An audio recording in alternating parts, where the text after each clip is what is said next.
From a mystic and metaphysical perspective, the phrase, "the kingdom of heaven is within," points to a truth that doesn't refer to a distant place, an afterlife, or a realm outside of you. Instead, it describes a state of consciousness, a dimension of awareness already present at the core of your being. Here's how mystics have interpreted it across traditions. 1. The inner divine spark. Mystics teach that every soul carries a spark of the infinite source.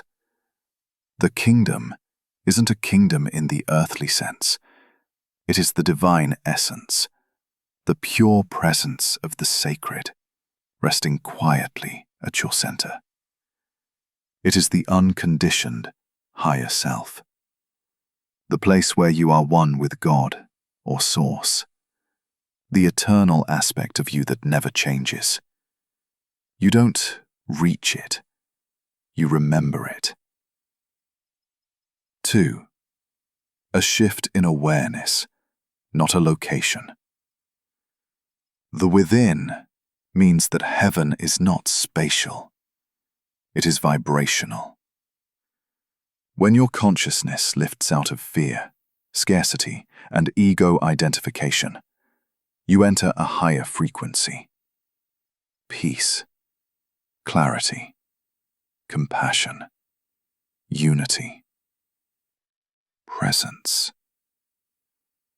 This shift opens the inner kingdom, like a gate you carry everywhere. 3.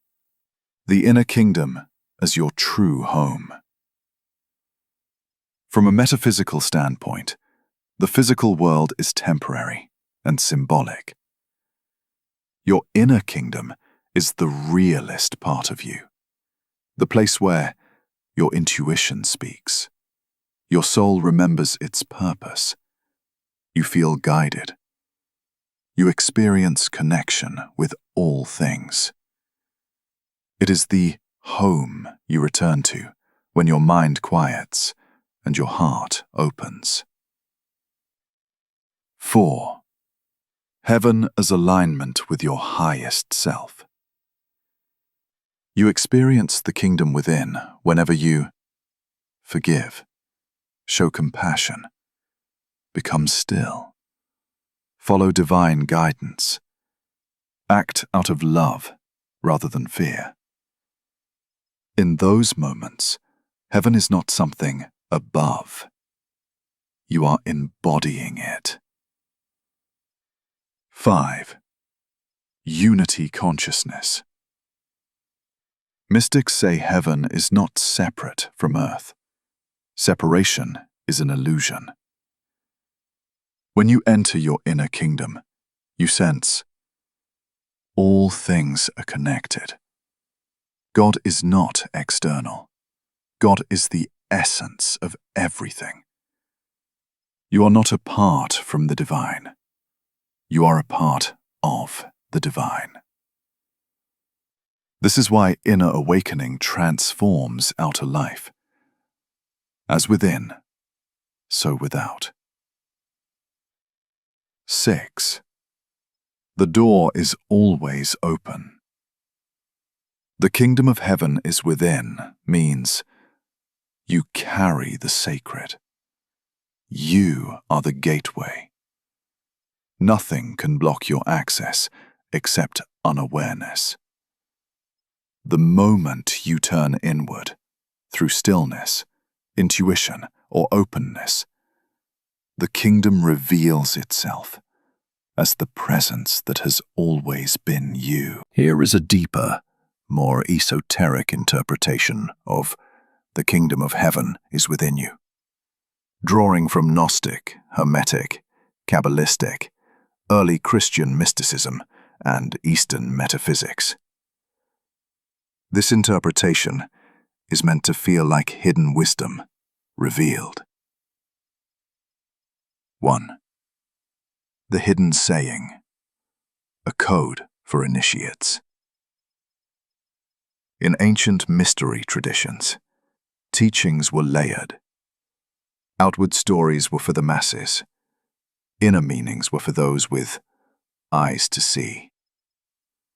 When Jesus, or any master, said, "The kingdom is within you," it wasn't a poetic phrase.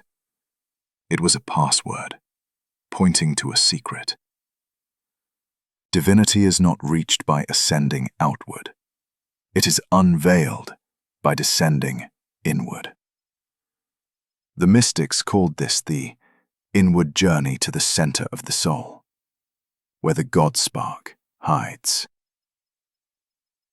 2. Gnostic insight. The divine seed, sperma pneumaticon.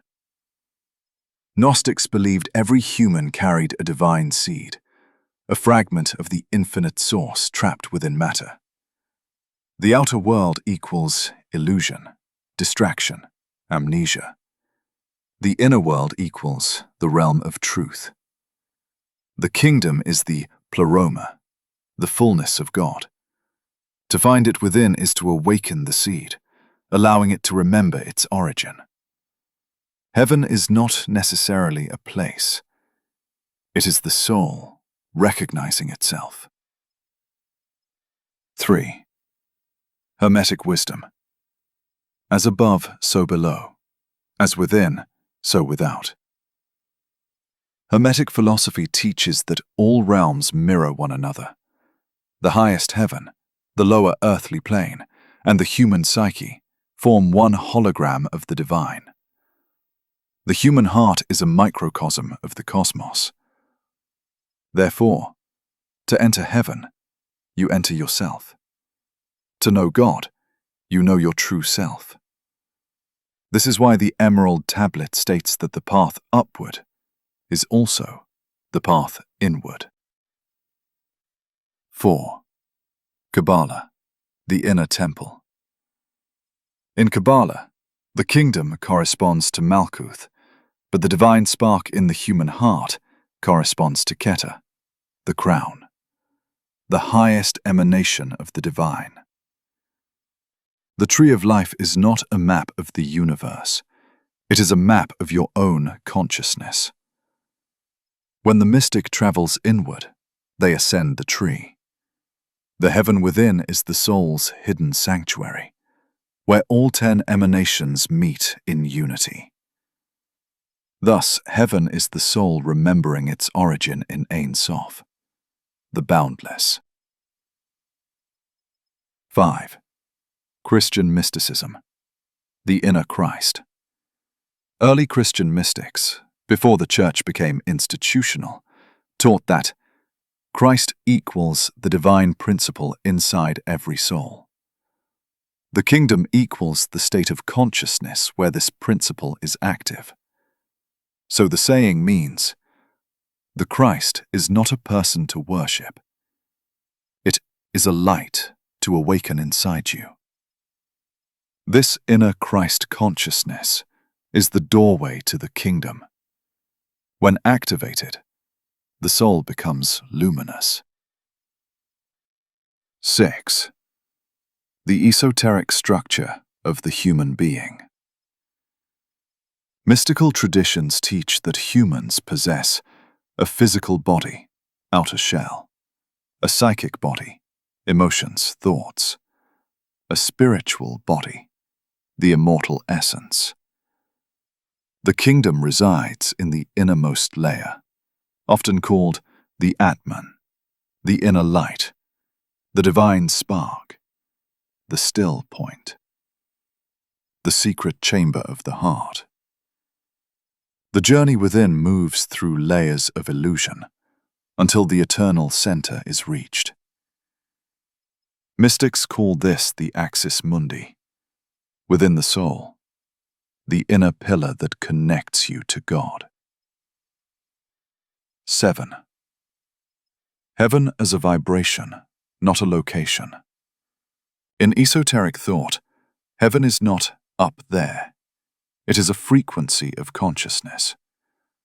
When you shift your vibration toward compassion, truth, union, love, presence, awareness, you enter the kingdom without moving an inch. 8. The kingdom within as the return to the origin. Ultimately, the phrase points to this mystical truth. You are a divine being who descended into matter and forgot yourself. The kingdom within is the remembering. It is the return to the source, while still alive. It is enlightenment, salvation, gnosis, ascension, awakening, all names for the same inner event.